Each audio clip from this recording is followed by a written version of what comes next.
Welcome, everyone. I am Enrique Acosta Gonzales, and I am joined by Ashkan Tashvir. And in this episode, we will be speaking about gentle power. And I love this topic, Ashkan, as I've been often told that I have a quiet strength, and I want to hear about all of this today.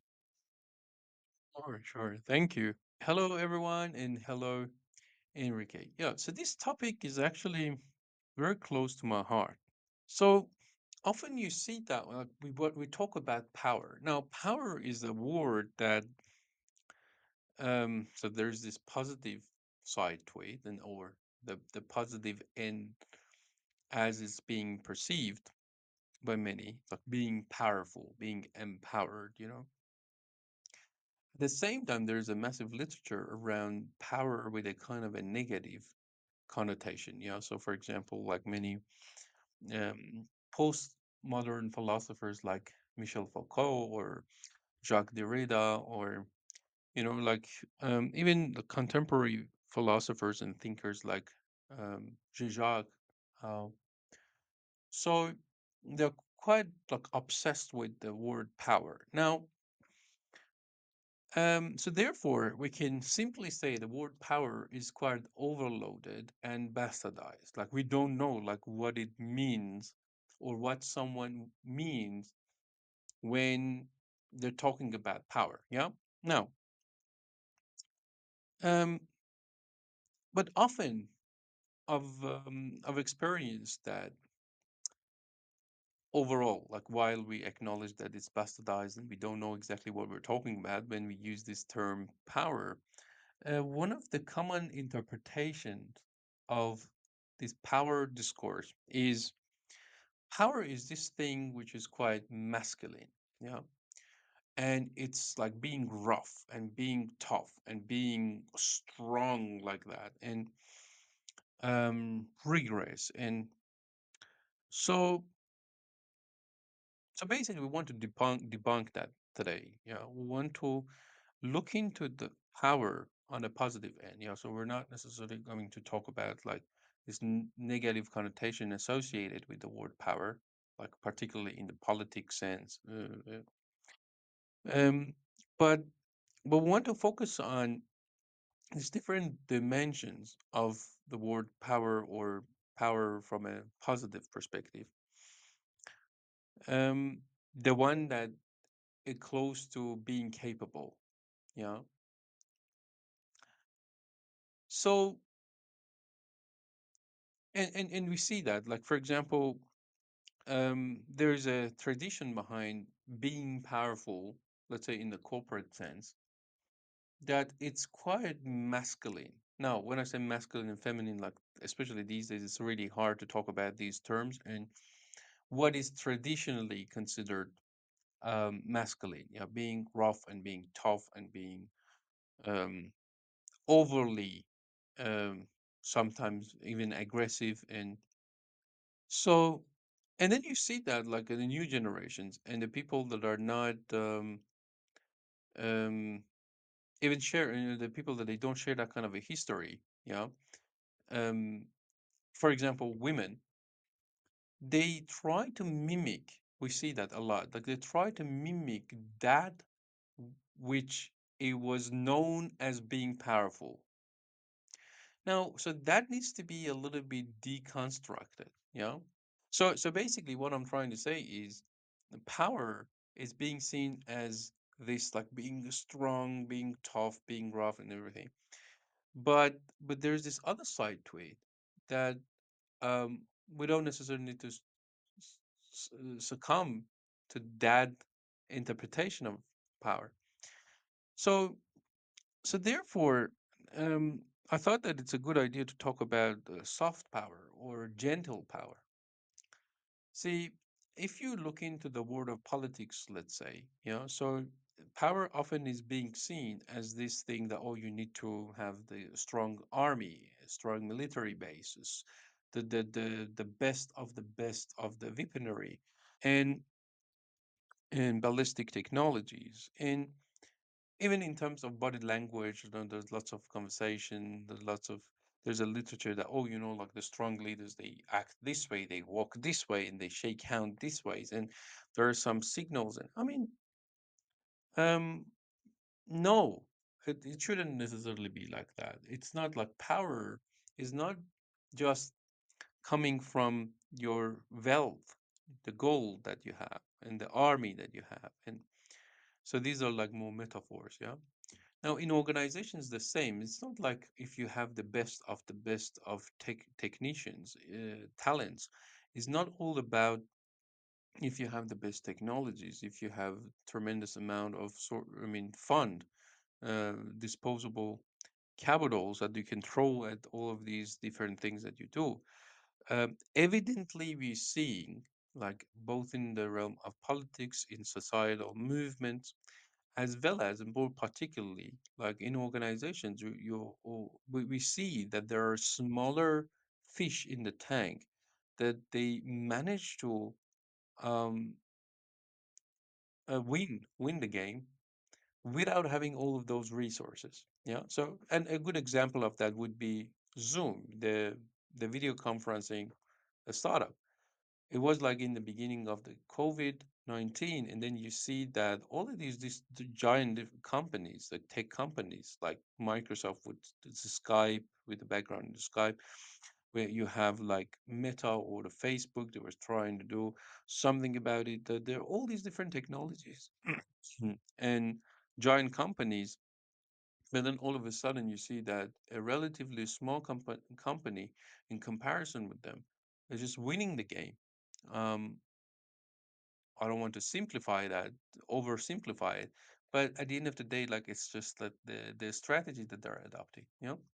So it's not just a strategic way of thinking, but also bringing soft power in influencing others, you know.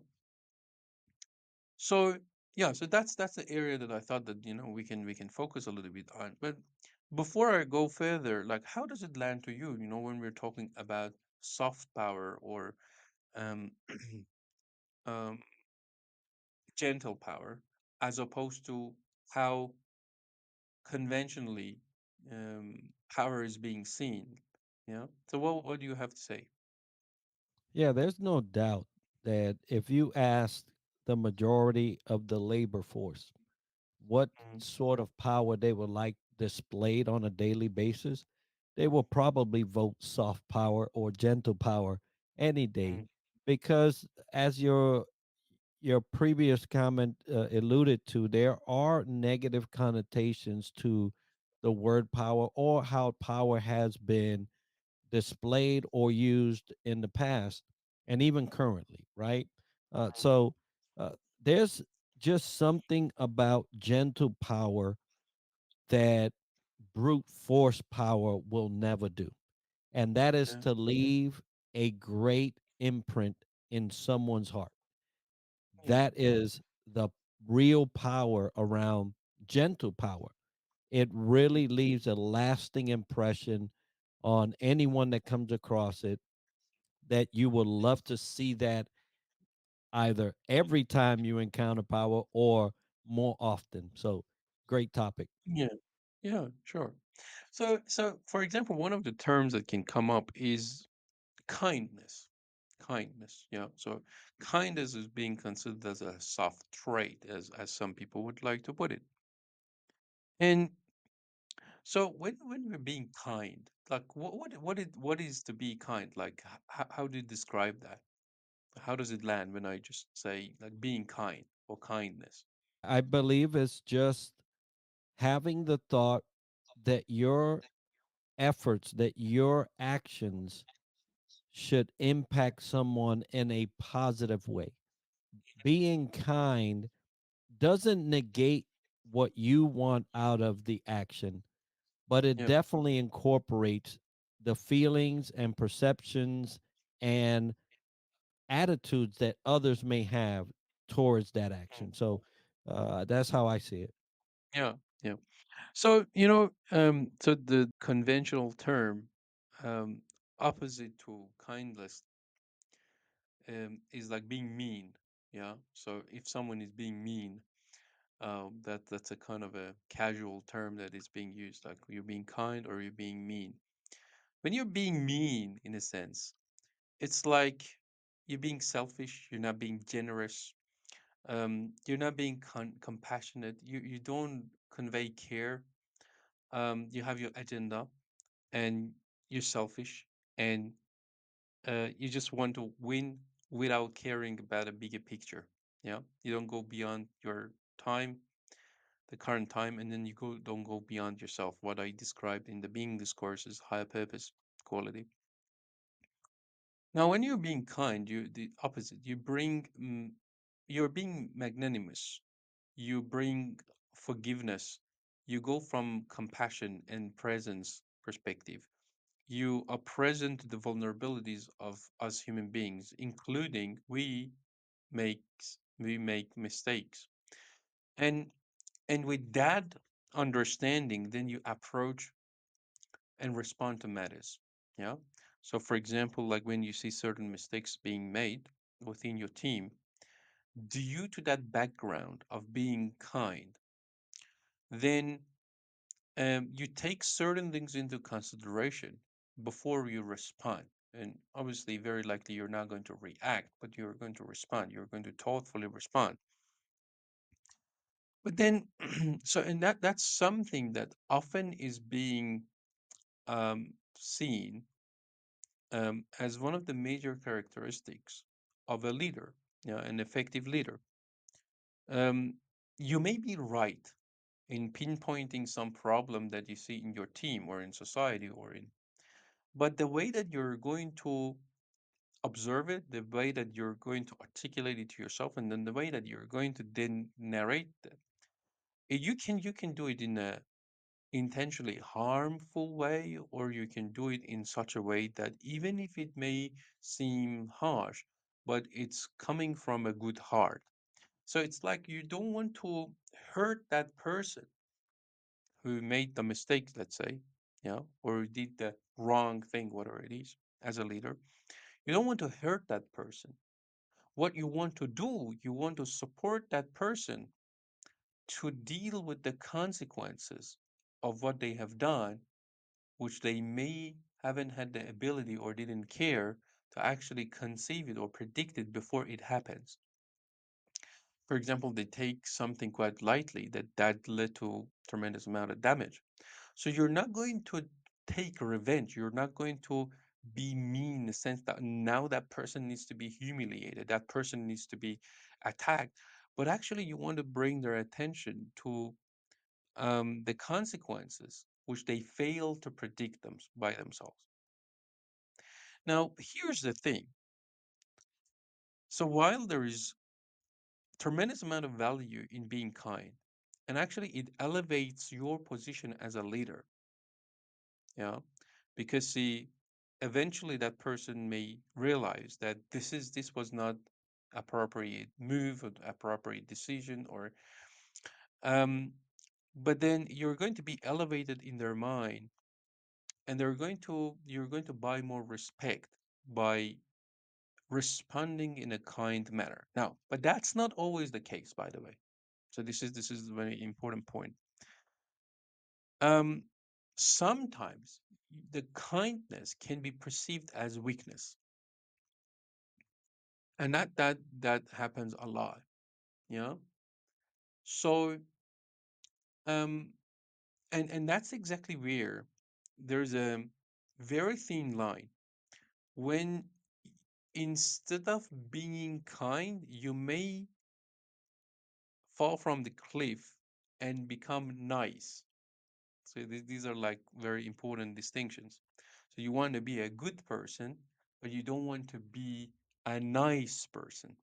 So when we're talking about nice or being overly submissive, overly agreeable, yeah, that's an unhealthy relationship with assertiveness. So you want to be assertive and kind. You want to be assertive and good. Yeah. So you are a good person. You're coming from a good place. Yeah. Whatever that means to you.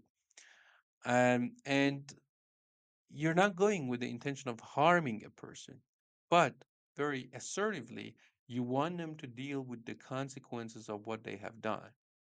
Yeah. And by the way, that's going to be the same thing like when we deal with kids. Now, I'm not saying as a leader, you should be taking this patronizing or condescending way or like seeing everyone from a paternal point of view. But at the same time, there are elements in being a leader because at the end of the day, you are the one who is like observing things from a completely different perspective, and you have authority and you have responsibilities, and you're going to be held accountable not only for your own shadows but also for the shadows of the troubled side of every single person in your team. At the end of the day, the team is going to be judged um, um, by the end result that they're going to produce or the consequences they're going to cause. No one is then going to go, okay, so this the fault was coming from this person. So therefore, because you are given this authority um, and responsibility, and you are accountable, so you should also have a level of influence so that you can manage this kind of situation and then lead your team. Now, going back to the point, so being nice is not what I'm promoting here. Like being nice actually has, if not the worst, like this is a radical thing to say, and some people may not like it.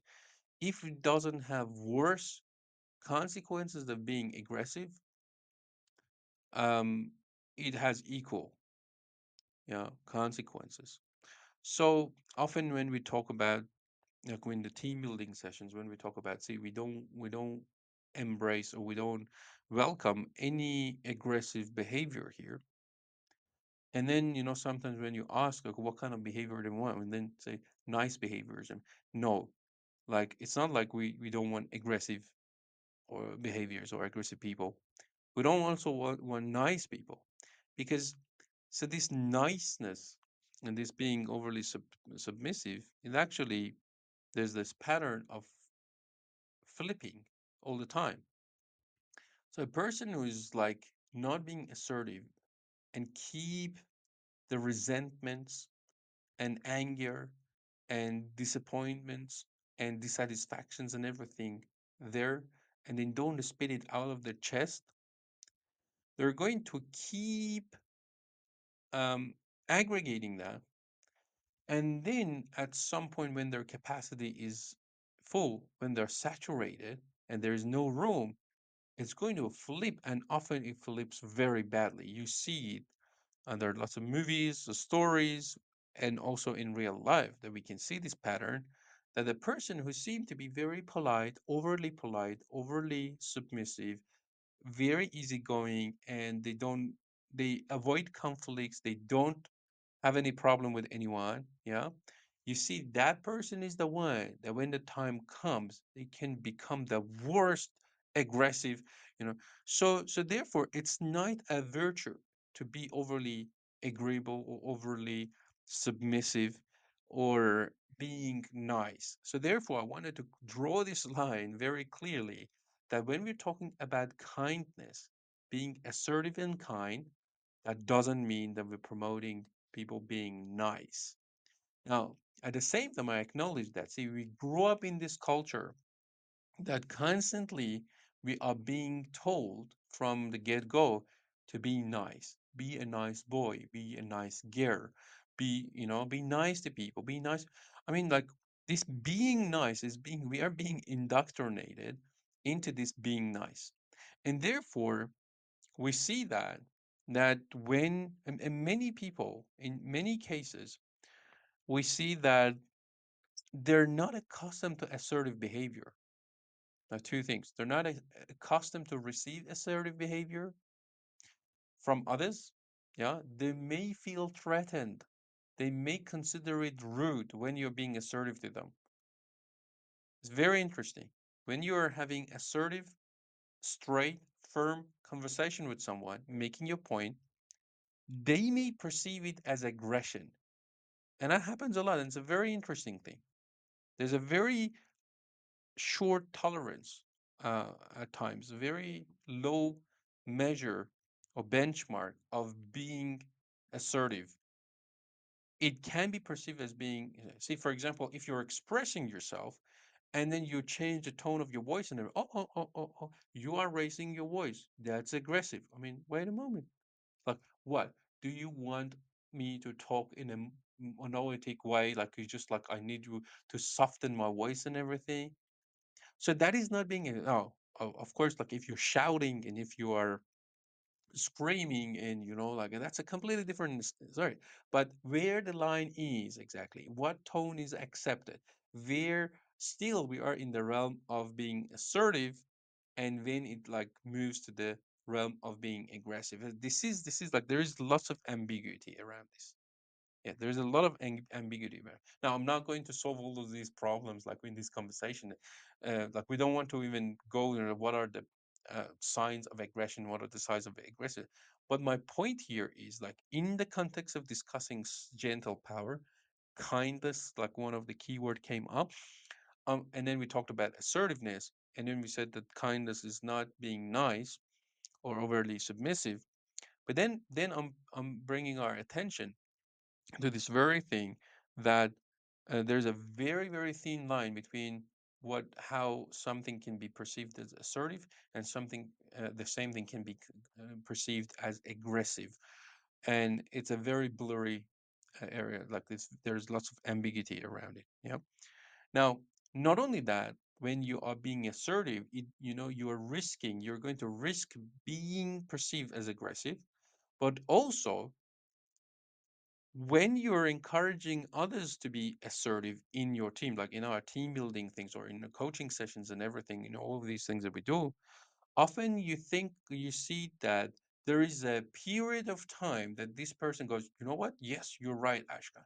I should not be nice. I should not be overly agreeable.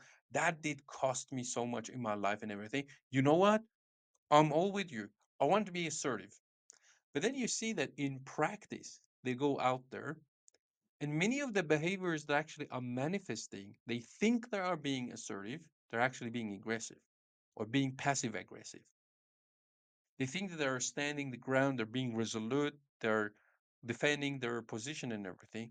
But sometimes, so therefore, not only in receiving and interpreting behaviors, assertive behaviors, we may collapse assertiveness with aggressiveness, and also on the other side when we are trying to be assertive we may get it wrong and come so so that's something that also it was important, I thought, that to bring it up.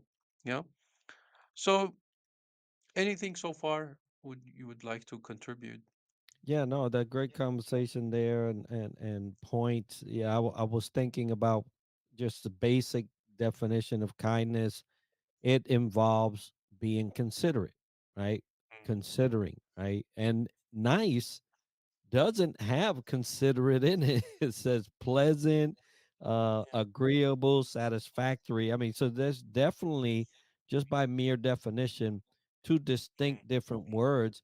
And we often misuse nice in turn. Because I remember hearing a parent, oh, Johnny, be nice, you know, and we push nice over kind. But in terms of what we're discussing, uh, kindness is really where you want to play in terms of being considerate in with Yeah, those yeah, that are around you.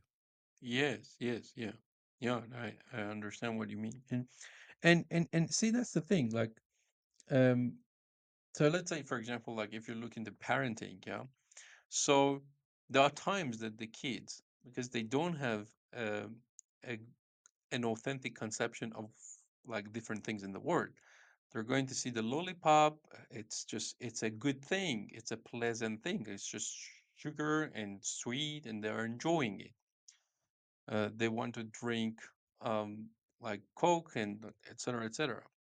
Now, see, if you're being nice, is like you're going to give in to that. Like, oh yeah, like they just want it all the time, and why not? And down the track, you're going to actually not that's a manifestation, clear manifestation of not caring about the health of the kid at that age, like giving them all this sugar.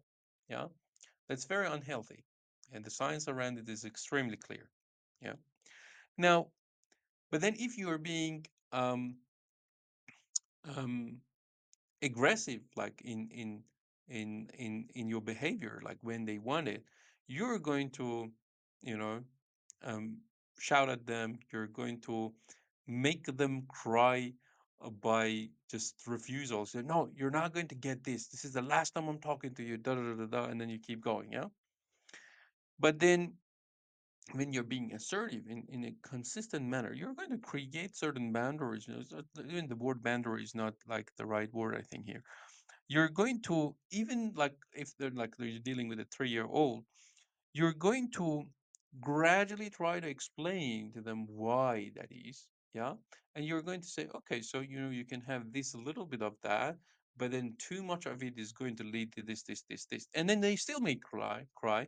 They may still not like you. They may dislike you momentarily. Yeah. But then you're creating this conversation with them that doesn't necessarily need to be resolved there. So you don't need to come to the full completion when you are being assertive. Like when you're being assertive, that may be perceived as something not pleasant by the other party, especially in the leadership realm. We need to risk being considered offensive. And that's the thing, like, I had this article on the Genesis platform saying, are you willing to be misunderstood in the pursuit of your goals or dreams? The thing is, you're going to be misunderstood anyways. Yeah. So, and that's the thing. So you can be very open to the feedback that you're receiving as a leader. At the same time, if you end up being this people pleaser, want to say yes, yes, yes to all of these things, then all of a sudden you look into yourself and then there's nothing left of you. Yeah. And that happens a lot. Like people that they are seeing different, like just bits and pieces of the full picture. They come to you. They think that they are coming from a good place. They present you with feedback and everything. And then if you naively accept all of them without critical thinking, without trying to do your best to separate the wheat from the chaff, you're going to morph into this person that you end up not even knowing yourself. And often that leads to disastrous consequences. Now, on the other side, of course, you don't want to be this person with low level of vulnerability and no openness. They just reject all things. Now, okay, so let me go back. We're talking about gentle power, but we brought up the kindest conversation, and then we said that being kind is not being nice, and being a good person, it doesn't mean that you are a nice person. Being a nice person is being overly agreeable, um, being naive, in part being gullible, and that's not going to work. The idea is not to be a people pleaser. You cannot be, please everyone all the time. You can only please people some of the time.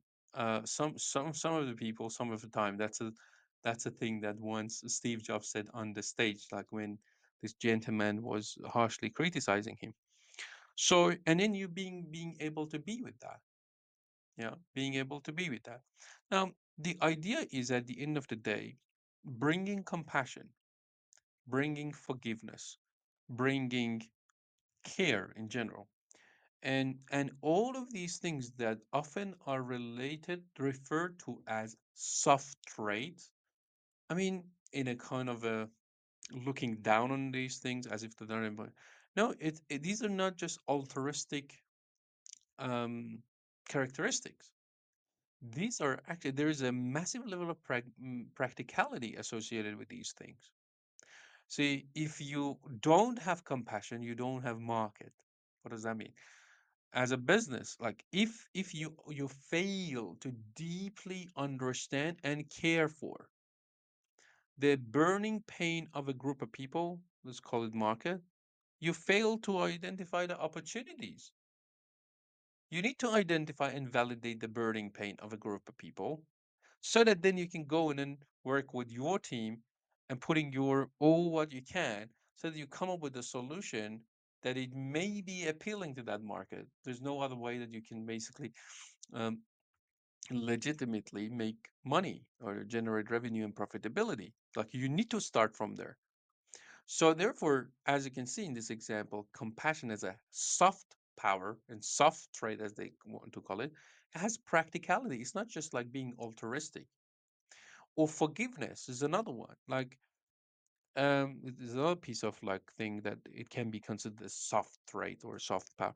The again, it is not just like, oh, you be forgiving and generous, like from an altruistic perspective or moral standpoint. It actually has functionality.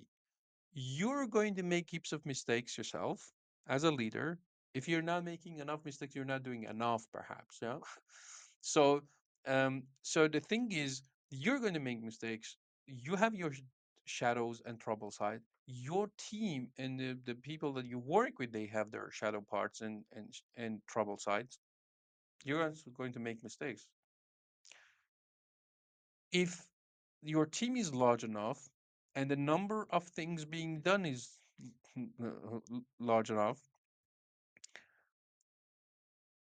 you don't even have the luxury to be sitting there being in grief of some of these mistakes that are being made. You don't. Unless you have a develop healthy relationship with forgiveness and you can observe it, you can try to understand it, you together try to own your parts, clean things up as soon as you can, and then very importantly move on and don't drag that, don't keep it in the repository of your resentment. If you don't manage to do that, you're going to be exhausted. you're going to you're not going to be able to operate.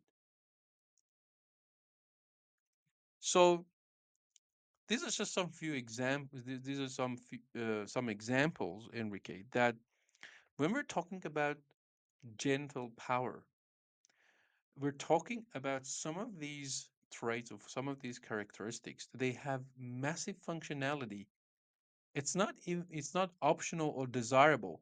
Without these, it's almost impossible to pursue the things that you're trying to achieve at the end of the day. You're going to make mistakes. A massive level of forgiveness is required.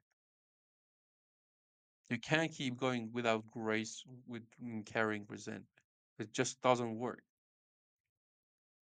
So if you look into many of the figures in entrepreneurship, like for example Steve Jobs, he literally was kicked out of the company that he co-founded himself.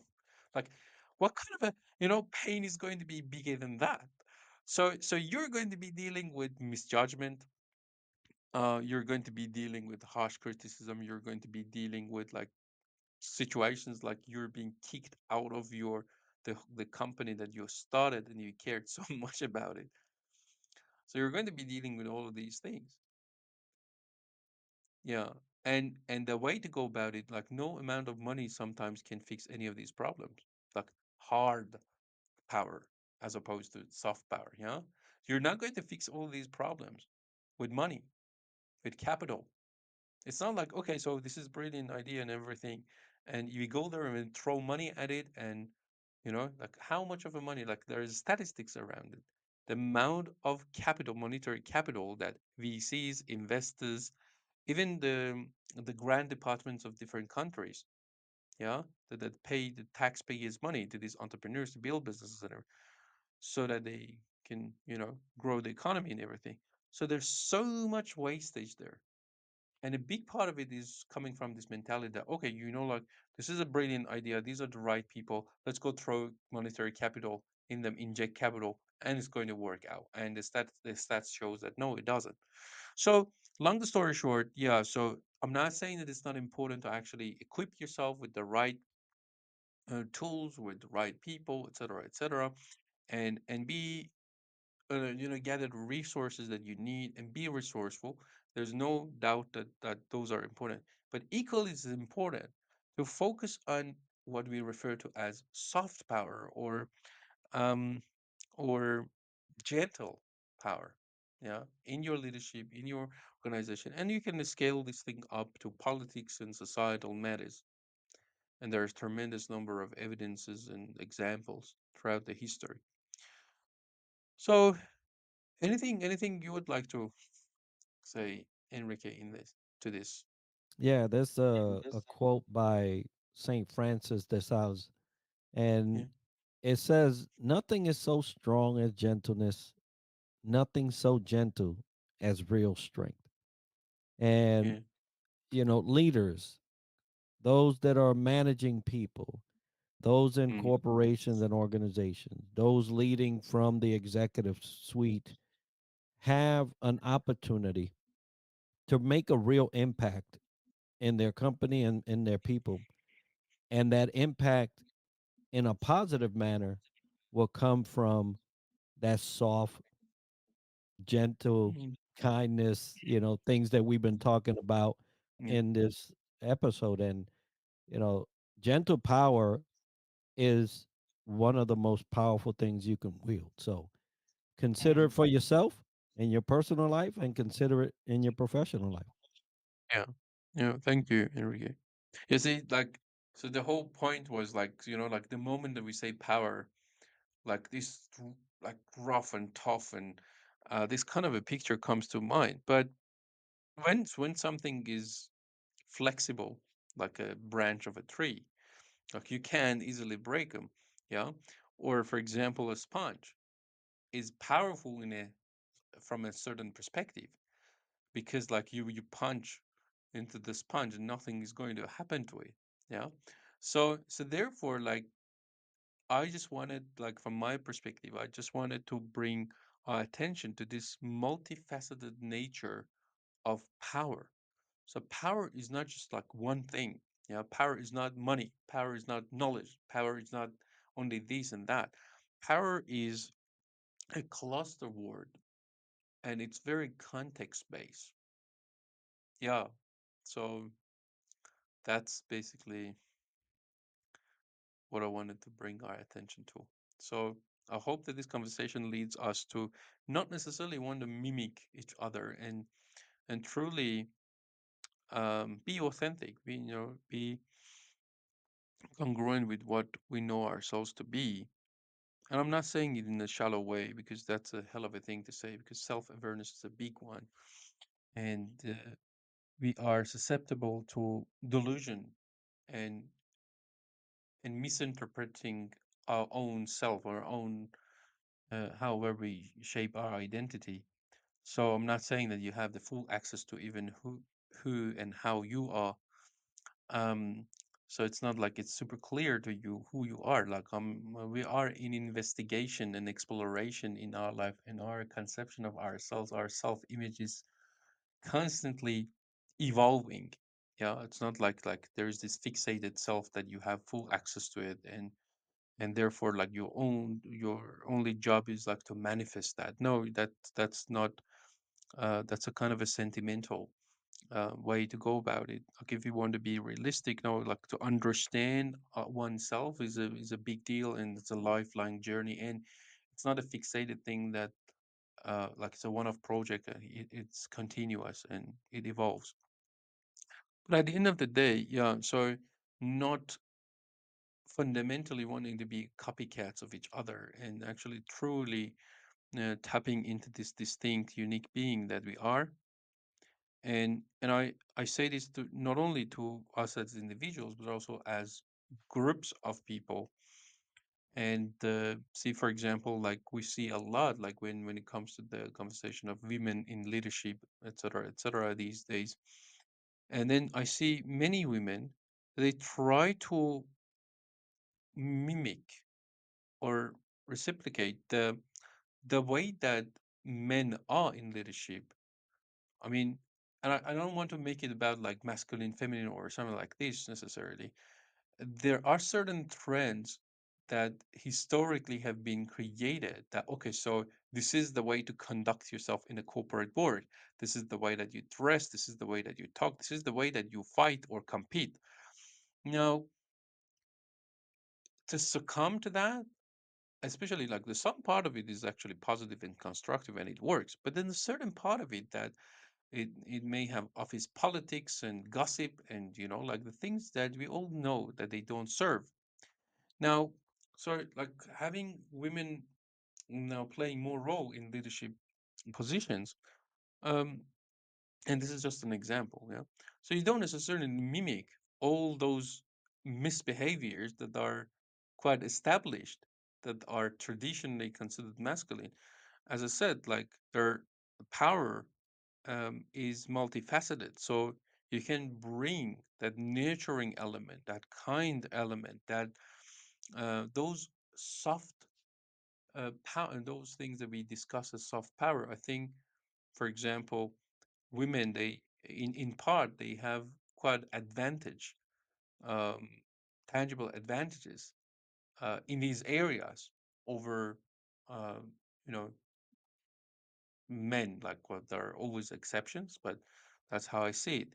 So therefore, like tapping into your superpower and bringing those qualities in leadership, that's actually going to create the true diversity that is required, and let us complement each other in leadership teams. And that's the thing that we, in working with people, we try to create, as opposed to um, just tapping into this tokenism and that, oh, we you need to have like different people of different race and different um, gender, etc., etc.